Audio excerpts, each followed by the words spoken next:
Hi guys, in my last video I showed you how to create this torso pattern. A torso pattern is a pattern that extends from your shoulder to your hips. In this video I'm going to be showing you how to transform this torso pattern to this blazer jacket with notched collar.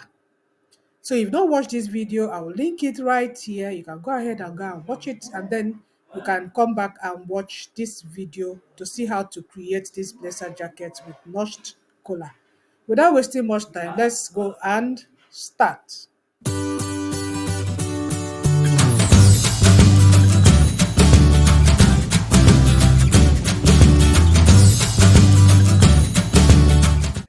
So the very first thing we need to do is to trace out our torso sloper.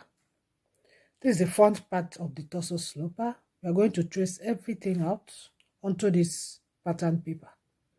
Now place it such that you have about 4 to 5 inches from the neck slope of the front torso sloper, and also about 4 to 5 inches on the side of the sloper. Let that space, have that space on your pattern paper as you're going to trace it. So let me quickly trace this on this pattern paper. So I've traced my fitted torso sloper. I've given a space there, as I said, and a space here. So the next thing we need to do, you're going to measure 1.5 inches at the bust point, 1.5 inches, and then you're going to square that line down to the hip point. And then at the neck, you're also going to come out by 1 inch. So I repeat, come out by 1 inch at the neck line, come out by 1.5 inches at the bust point.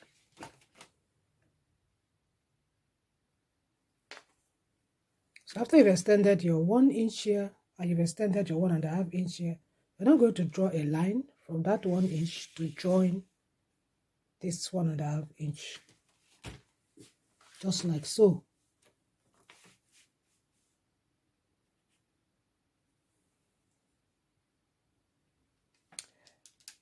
Then you bring in the back part of your sloper, your close fit torso sloper. You're going to measure the neck from here to here. Mine is 3.5. For some people it's 4 inches. So mine is 3.5. This 3.5 inches, you are now going to extend, bring that measurement, and then using your tape, you're going to extend the neckline of the front by the neckline of your back measurement. So from here, I'm going to be extending it by 3.5 inches, just like so, following the curve of the neckline of the front. So now to create the lapel, you just come in, this is the first leg of your dart, just come in by 1 inch there. As you can see, I've marked 1 inch there. And then it depends on the style of the lapel you want. Me, I want mine to form that V that is normally formed here. So if you're doing that style, just make the V at the point of the center point of your armhole. Just gauge it for it to be around there. So that V will just come in there, like so. Just like so. And then it will meet up with this extended side line. Just something like this, goes in there at the center, then it meets up to this 1 inch from your first leg of your dart. So I've done my lapel. So it depends on you. You can even try to have double of it if you want. You can even have a scallop if you want. So it depends on whatever style you're doing. However you want to design it here, you're free to design it the way you want. So I just wanted a simple, common one. So that's what I just did. So just extend it to meet the neck of your front, to meet your front neck curve. Just extend it like so. As I said, you can make your curve to be deeper if you want. So it doesn't matter. I just want mine to be a little bit like that. If you want yours to be deeper, you can go deeper and then come out to form your lapel. So next, we need to create this back part of the neck of the lapel.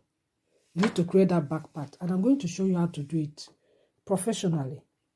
First, we are going to fold this paper to the back, and we are going to trace the lapel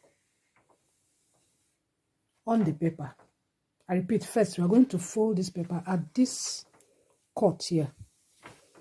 And to make it easy for you to fold, just use your tracing wheel and trace along that place.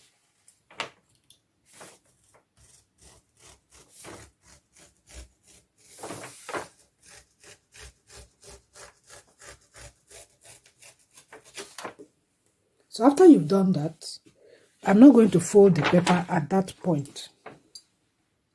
I folded the paper at that point. I'm going to use the tracing wheel again, and I'm going to trace the whole of this. I'll just trace it so that it will reflect on the folded paper, and then I'll open it and then draw along the part I traced.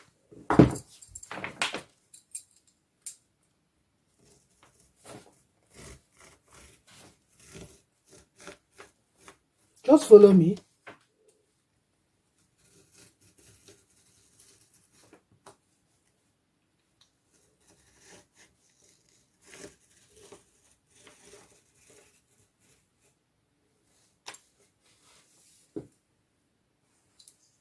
So once I've done that, I'm going to open the paper.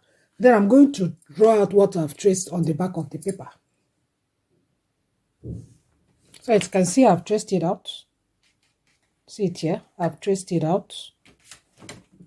Now the next thing I'm going to do, you need to watch carefully. We just extend the neckline of the front.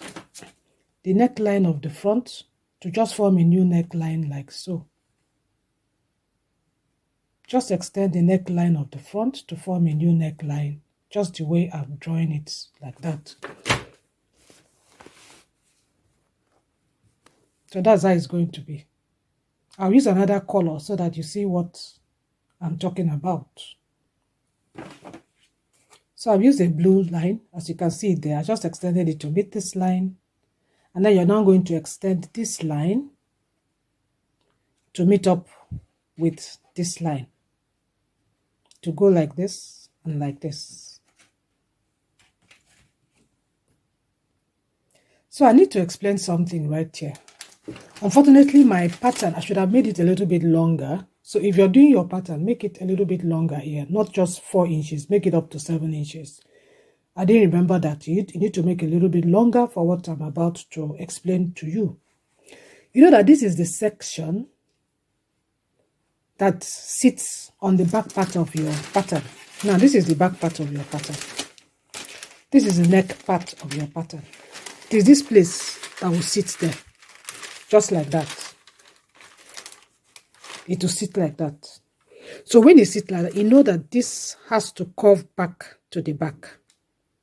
And if this is curving back to the back of your pattern, it will be lying down around here like so. So that means this place should not be straight. It should be a little bit broadened so that when it lies down like so, it will sit well at the back of your pattern.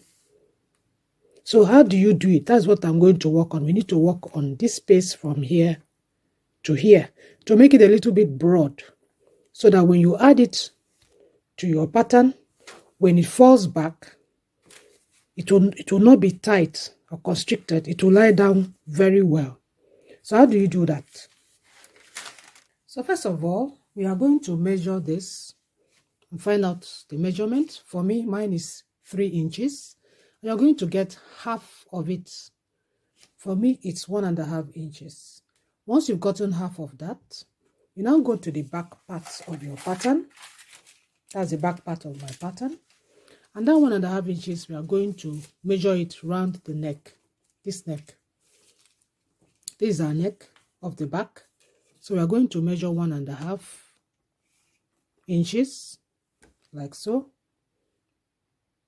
And then we are going to measure all round 1.5 inches, 1.5 inches, 1.5 inches up to here. So that's the 1.5 inch, and I've drawn a line, another line down there. This is where the neck is going to be sitting.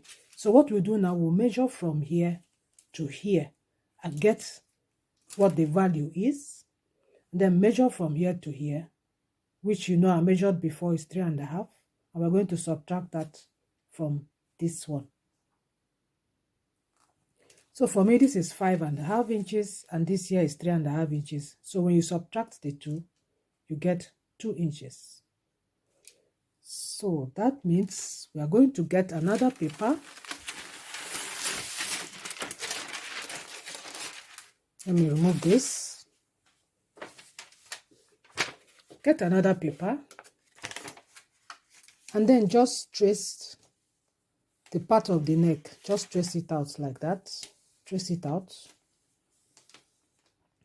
And then I'll show you what to do from there.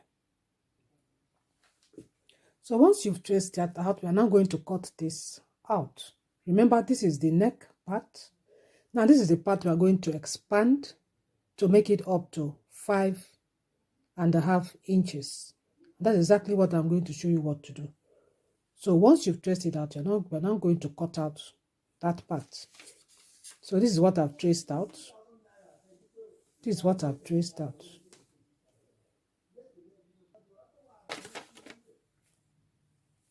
So you find out that this is the part that is going to be 5 inches, remember? This part remains our 3.5 inches, 5.5 inches. So I'm going to measure where that is going to stop. So I'm going to measure from here to get my 5.5 inches. And when I do that, so let me do that quickly.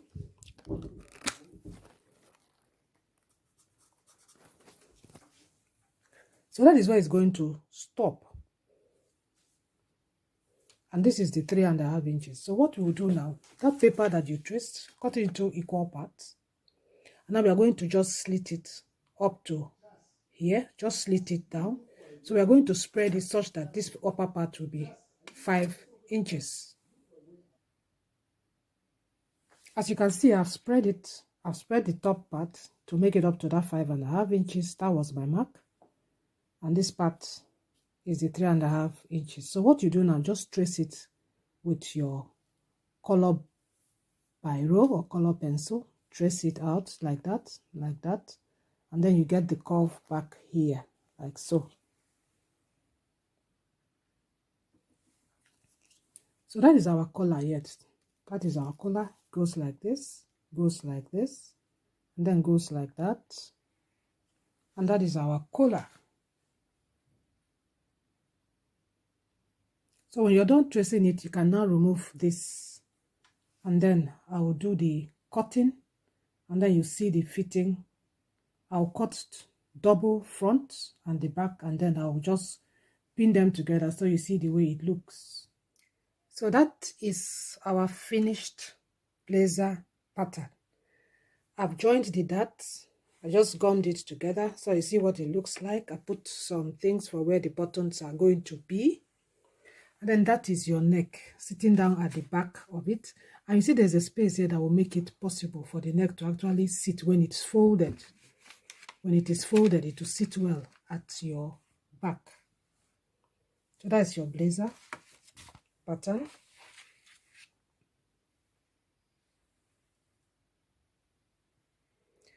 So with this, I have come to the end of this video. I hope you're going to try your hands on converting your basic close fit sloper to a female blazer. If you have any questions, don't hesitate to drop your comments and questions, and I'll get back to you as soon as possible. Thank you so much for watching.